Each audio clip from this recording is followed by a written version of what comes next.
Hello guys, and welcome back to another video. Oh my gosh, it has been quite a while since I filmed. I feel like I say that every time, but it's because, I don't know, I've just been taking a couple hiatuses here and there.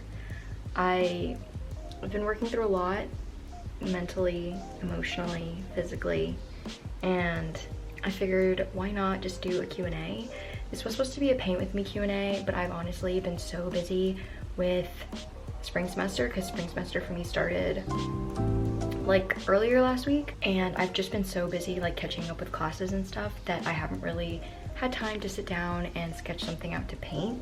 So I think I'll do a paint with me kind of video like soon, honestly, because I really need to take time to sit down and paint. But for right now, I figured I'd just do like a little mukbang kind of Q&A and just eat some food and chat with you guys. My room is a bit of a construction site. I mean, it doesn't look like that, but you should have seen it yesterday. It honestly was a mess. I went to IKEA the other day, or yesterday, and we're actually going back today because I broke what I was building. So yes, just leave it to me to do that. But it was like a little bookshelf for me to put all these. It broke because the dowel, I think that's what they're called, the little like brown wooden piece that went in one of the shelves, it snapped in half when I pushed it in because I'm so strong, you know, and it broke. So there's no fixing it, and I tried, oh my god, I tried to fix it with Gorilla Glue and I glued my hands together, so that was really fun. I couldn't get it off, and it finally came off this morning after I took a shower. So yeah, right now, oh, but this is how the desk came out. Oh, I don't want to show you my squishmallow. Isn't she like pretty?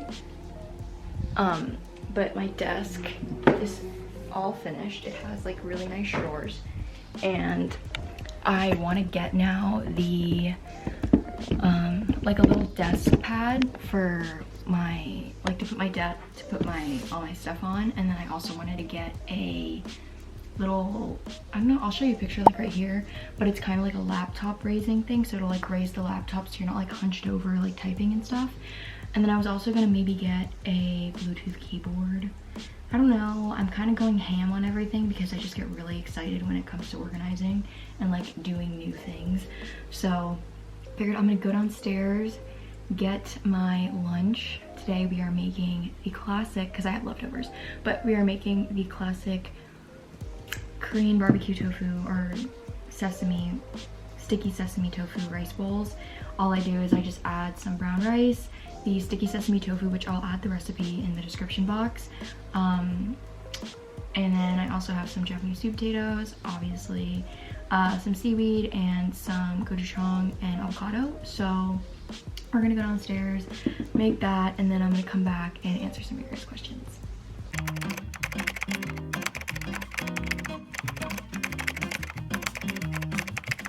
So before we get into today's video, I wanted to give a quick shout out to today's sponsor, Skillshare. Now, if you're unfamiliar with Skillshare, they're an online learning community that has a bunch of different classes ranging from digital design, journaling, art, music, languages, food photography, basically anything you can think of, they have. I'll leave a link in the description box of some of my favorite classes I've taken with them, but some of them is a digital art design class with Lacey Jordan and a food photography class taught by Sean Dalton.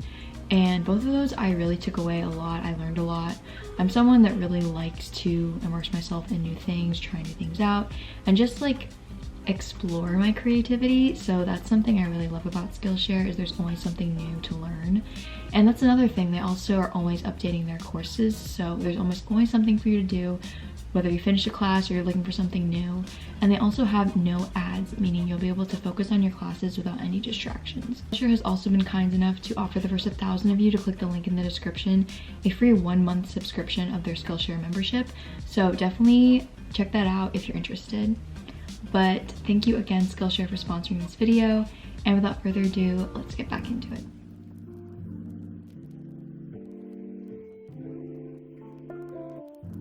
Okay, so we've got our lunch. Let's, you know, open up your guys' questions. Okay, so literally the first question I got was, who is my BTS bias? And Kim Namjoon is my love. I love him so much. If you looked at my Spotify right now, it is literally Japanese anime intros, K-drama songs, and BTS.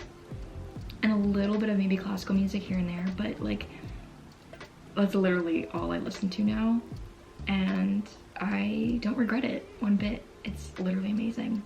Another artist I listen to a lot is Nicki and Jackson Wang. They're my favorite, and The Rose is also a really good K-pop band that I really like. And yeah, but yeah, Kim Namjoon, also known as RM, is BTS bias. Also, if you guys have not seen the crosswalk BTS thing that James Corden did with them, it was amazing. I literally cried. Just like how lucky those people must have been sitting in their cars watching them. And all the people that went to the concert in LA, like, my heart goes out to you. I would have loved to be there so much, but so good. I had my dad try Japanese soup potato the other day for the first time, and he was like, wow, it's so good. And I was like, yeah. You see what you've been missing for the past 50 years of your life? My favorite way to make Japanese sweet potatoes, by the way, is I just douse them with some olive oil, and then I add some salt and pepper, and then I flip them face down, and I put them in the air fryer or like the oven for around 20 to 30 minutes at 425, and then towards like when there's like 5 minutes left, I flip them over so like the top part can like crisp and get all crunchy, and I swear it's golden every time. But another question, can we see your astrology chart? I can put one up here. I'll look to see if I can find one, but my sun moon rising is Pisces, Gemini, and Aries. I haven't really gotten too much into astrology. I feel like I used to be really into it when I was younger, but I haven't really explored it a lot lately. It is something I want to explore more though. Books that you recently read. I'm gonna be honest, I haven't really been reading many books lately, largely because I felt like I had a good rhythm going, and then it stopped, and then it was going again, and then it stopped. So, but I set my reading goal on Goodreads to 65 books. So let's hope I make it this year. This last year I only read 26 books, which is quite depressing if you ask me. But the book I'm reading right now, it's sitting on my desk over there. It's called Seasons of the Storm. I'll put a photo right here. It's okay. It's not like my favorite, but I am determined to finish every book I start this year. Before I started reading that book, I read a self-help book, or like a nonfiction kind of book, and it was called The Defining Decade. I'll also leave a link to it in a picture right here. I really liked that book. I finished it in a day, and I just felt like it was really informational and impactful in teaching me and reminding me of things that I should be thinking about, being that I am in my 20s, or I'm only 20, but still I feel like it brought up a lot of things that I should actually start be thinking about. If you are in your 20s and you are looking for a book to read because you have like no idea what you're doing with your life right now, like me, I highly recommend that book too. And then you guys asked a lot of book questions. I'm excited. Thoughts on It Ends With Us? So good. Like, I really liked that book. For some reason I compare it to After because it gives me like the same vibe of like the heated romance that I don't know how to explain it. I just associate those two. It's a really bad comparison because Colleen Hoover's books are so much better than After, just saying. But I haven't read any of her other books, so I really like It Ends With Us. I forget, it's been a hot minute since I read it, so I don't really remember the ending. Like, I know what happens obviously, but like I don't remember exactly how it ends. So yeah, but it's definitely a good book. If you haven't read that, definitely add that to your TBR because it is a good book. Are you a Shadow and Bone fan? Sorry, no. I read the first book, it was good, but it just didn't grab me, you know? Like I wasn't in it. And the show, no, I'm sorry. I'm not a Ben Barnes gal. Just putting that out there.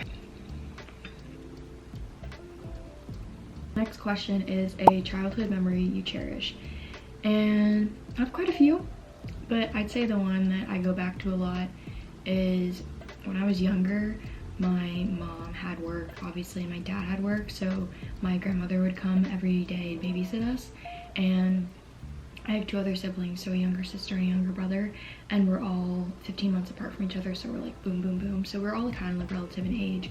And I remember when she'd come over, we'd always go on daily walks, which who knew my grandmother was a wellness god, but on daily walks around the block, and she'd carry us in the wagon. We had a little wagon that she'd drag us around in, and we'd stop at this one tree around the block, and we'd all sit down and we'd drink the juicy juice, little juice cartons. And it was always so nice, so sunny out, and I just love thinking back to that, because it's those little moments as a kid that you realize that you lived life so happily. I don't even know if that's a word, but you literally had no care in the world. Like, there was nothing to worry about. There wasn't school, there wasn't finding a job, there wasn't building a resume, there wasn't all these things that we worry about now.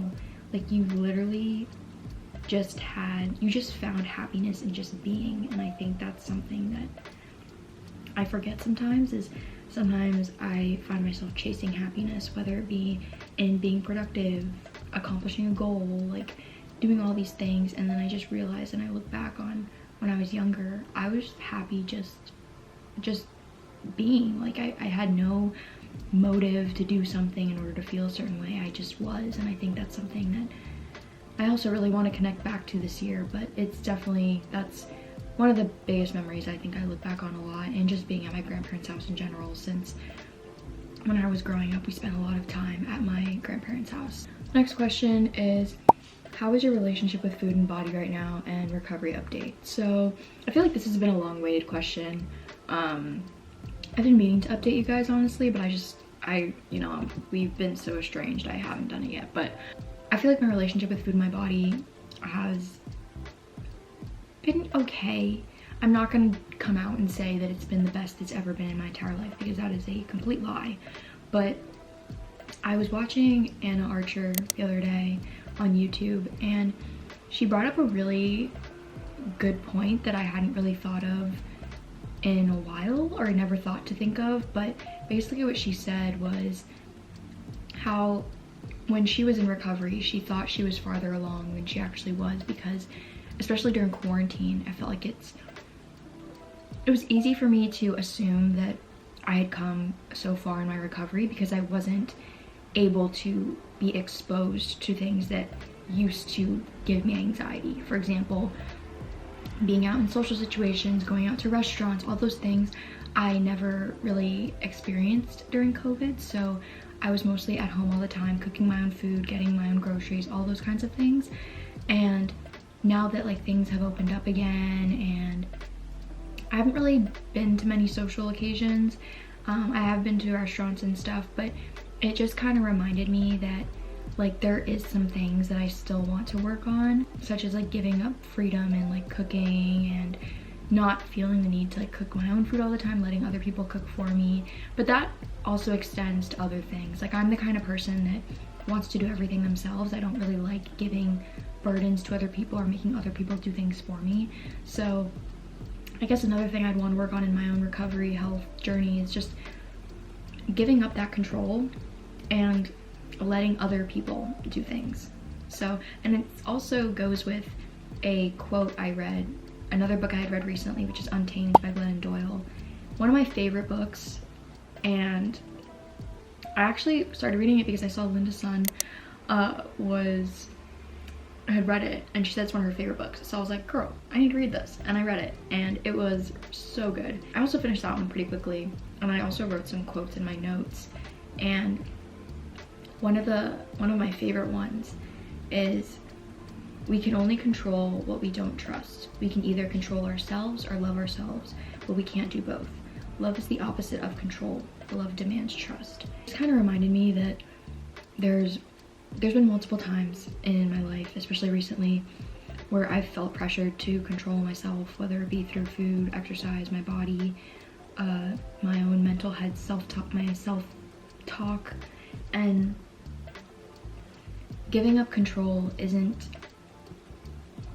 shouldn't be viewed as scary. It's a form of self-love. It's a form of showing up for yourself and giving yourself love, because when you give up control, you surrender to love, basically. I also think it's important to just normalize more being insecure, because it's honestly something everyone experiences, and it's okay to acknowledge when you're feeling insecure and when you're feeling like not confident or anything, because it's important to acknowledge it and accept it, and just know that regardless of how you feel, it doesn't diminish your self-worth. It doesn't diminish how worthy you are every day to live a life that makes you happy. And just, I don't know, I think that's something I've been working on a lot, just practicing no judgment when it comes to my body and movement, exercise, and food, and just progressing in that way. The next question is how to be okay with being alone and in your own thoughts. This one I find kind of hard. You're not alone in that. I just want to let you know. If I'm gonna be honest, this past month has been kind of dark for me, not gonna lie. I'm coming out of it though, which I think is really important. I just think it's really important to remember that your thoughts are not your thoughts. If you think of yourself as an observer, and your brain is like the sky, your thoughts are clouds, so they aren't the sky. They're just passerbys. They come, they go, they dissipate. Sometimes they bring tears, sometimes they bring sunshine, sometimes they open the way for sunshine, and they aren't meant to stay there forever. So your thoughts are the same way. You're not meant to latch onto a thought and hold on to it for dear life. You're meant to feel it, let it come, and then let it go. And that's how I like to envision my thoughts. The purpose is to connect to the sky, not to connect to the clouds. So that's the best advice I can give in that point, is just remember your thoughts are only temporary. And the same thing with your emotions, they come in waves. So there will be moments where you feel completely overwhelmed, but just know that you don't have to try and escape it. You don't have to suppress it or hide it. Feel it in its entirety and trust that it will dissipate, and it will let go, and it will release, and it will escape your energetic frequency if you just feel it and let it go instead of suppressing it. Another question asked, what are your favorite podcasts? I have not listened to a podcast in a hot minute, but you know, let's look and let me refresh my memory on podcasts I listen to. One, I'll always recommend the CMOS Girlies. They're amazing. I probably listen to them the most. Another one of my favorites is Skinny Dipping Diaries, which I haven't come out with a new season yet, but I love listening to them as well. Take the Cake with Kate Noel, also a good one. Crime Junkie, I love Crime Junkie when I'm going on like walks. I listen to that with my sister and my brother a lot, and we all love it. So that's another really good one if you're into like something different and you want to like, it's one of those ones where like you just need a brain break and you need to focus on something other than any other possible thing you could be thinking about. Crime Junkie's awesome. So there's that. I also like listening to The Real Pod with Victoria Garrick. That's always a really, really good one. So I'm gonna answer one more question because I'm like eating so slow. I really need to finish this. But what would you like to be or do for a living? I don't know yet. That's another part of my existential crisis, is I have no idea what I want to do in the future. Sometimes I bounce back and forth between working in an art museum like the Metropolitan Museum of Art or the Louvre, like working in there as like a marketing director or like some form of art because I love art history. And then another part of me wants to open up my own cafe or my own restaurant in California or like a beachy kind of place. And then another part of me wants to make my own product, maybe launch something like that or create my own line of something, I don't know. And then also wildly be like an environmental lawyer. That would require me going to law school. I don't know if I'm up to par with that yet, but we'll see. You know, I still have some time. And then another part of me wants to be a writer and write like young adult novels. And I really feel like I could do that. I can totally see myself doing that. And then yeah, there's just lots of imagination or lots of things going on in this little brain of mine. but yeah, and I'm a marketing major. So we'll see what I do. I don't know. The goal is to maybe graduate this year if all else prevails, but we'll see, it might change. So far I feel like I have everything in check. I'm taking 5 classes this semester, which, if you ask me why, I wasn't thinking. I'm ambitious and I'm driven and I'm determined to graduate in December. So that's why I'm taking 5 classes right now. But basically I'm taking a international business class, intro to retailing, business stats, a best movies analyzed class, which seems pretty simple. We just watch a movie every week and we talk about it. I think that's all it is. That's all it looks like it is. And then I'm just reading a uncommon read, which is like an honors course for my college, where the professor picks a book and we read it and then we talk about it. So the book for that class is Beautiful Boy. So yeah, I'm gonna be reading that. And then yeah, that's all I'm kind of taking this semester. This is the first time I think I've taken 5 classes, given 2 of those classes are only like 1-2 credits, but still it's like managing 5 different classes at once can be just enough in itself. So that's going to kind of wrap it up for this little Q&A. I hope you guys enjoyed it. I just wanted to put something out for you guys, and I wanted to let you know that I'm okay, that I have a lot of things that I'm planning on doing in the future that I really, really want to do. We'll see how well I'm able to manage school on top of doing like YouTube and stuff, but there's a lot I want to make. I have like a whole list of videos I want to make, so hopefully that will come and manifest itself. But I just want you to know too, if you're going through something, if you are struggling, if you feel like you are in the dark right now, you are not alone, because I've been there. Heck, I still feel like I'm stuck in there halfway a little. I've pulled myself out a little bit, but I just want you to know that you'll get through it. There's tough days, believe me. Yesterday for me was a hella tough day, but I'm here today and it's better, and I just want you to know that you don't need to give up, because for all you know, tomorrow could be the best day of your life, but you won't know unless you push through and you just have faith in the process. So yeah, I'm gonna finish this up now. Probably gonna go to the store because I need to return the IKEA piece that I broke and get a new one. But yeah, so know that I am sending lots of love and good vibes your way, and I will see you guys in the next video. Bye.